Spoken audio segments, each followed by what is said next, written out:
देश भर में ईद का त्योहार नजदीक है और प्रधानमंत्री नरेंद्र मोदी ने इस मौके पर देश के 32 लाख गरीब मुस्लिम परिवारों को सौगाते मोदी किट देने का ऐलान किया है।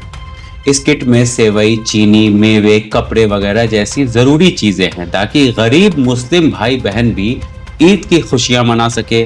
बीजेपी का कहना है कि ये कदम सबका साथ सबका विकास के उसूल को जमीन पर उतारने की कोशिश है। लेकिन जैसे ही ये खबर विपक्षी पार्टियों में फैली, उनके पेट में अचानक से दर्द होना शुरू हो गया। अब सवाल ये है कि आखिर मोदी का ये तोहफा विपक्ष को क्यों नहीं पच रहा है।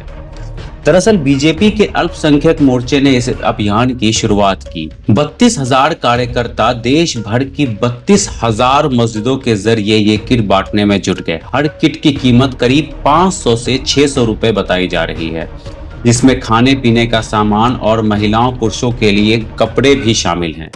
बीजेपी नेताओं का कहना है कि ये कोई नई बात नहीं है। मोदी सरकार पहले भी नवरात्रि पर हिंदुओं और क्रिसमस पर ईसाइयों के लिए ऐसे कदम उठाती रही है। लेकिन विपक्ष को ये बात शायद हजम नहीं हो रही है कि मोदी सरकार भी मुस्लिमों के लिए कुछ कर सकती है। विपक्षी नेताओं ने तुरंत इस पर तंज कसना शुरू कर दिया। समाजवादी पार्टी के सांसद अफजाल अंसारी ने कहा, ये सब बिहार चुनाव के लिए हो रहा है, मुस्लिमों को सौगात नहीं इंसाफ चाहिए। टीएमसी के सांसद शत्रुघ्न सिन्हा ने तो और मजेदार बात बोली, मोदी सौगात नहीं दे सकते, ये जनता का पैसा है, इसमें अहंकार की बू आती है। अखिलेश यादव भी पीछे नहीं रहे, बोले अच्छा है बीजेपी अब त्योहार मनाने लगी, पहले तो सिर्फ टोपी पहनकर फोटो खिंचवाते थे। लेकिन इन सब के बीच एक सवाल उठता है, अगर गरीबों को कुछ मिल रहा है तो इसमें क्या बुराई है। विपक्ष का दर्द समझना मुश्किल नहीं है। सालों से वो मुस्लिम वोट बैंक को अपना हथियार बनाए हुए थे, लेकिन अब मोदी की ये चाल उनके खेल को बिगाड़ सकती है।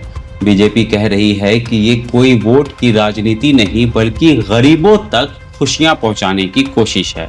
पर विपक्ष को लगता है कि ये उनकी पिच पर चौका मारने जैसा। राजद के भाई वीरेंद्र ने तो इसे चुनावी पैतरा तक कह डाला।